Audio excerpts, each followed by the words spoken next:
Hey everyone, welcome back to our channel. Today I will show you how to fix Roshade not working in Roblox.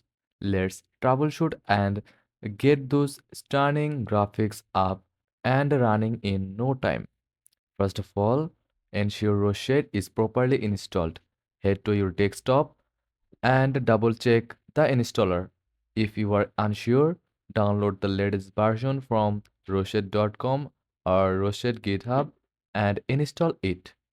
During installation, make sure to select full install and allow to program to install shaders and keybind. If Roshade still doesn't work, press Shift F7 to toggle the effects. Sometimes they are turned off by default.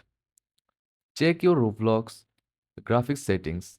Go to the in the game menu, set your graphics to at least 6 or higher and restart the game.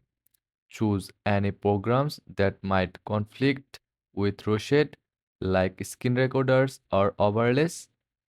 Use Task Manager to end those processes. And there you have it. Your Roshade effects should be back, making Roblox look better than ever.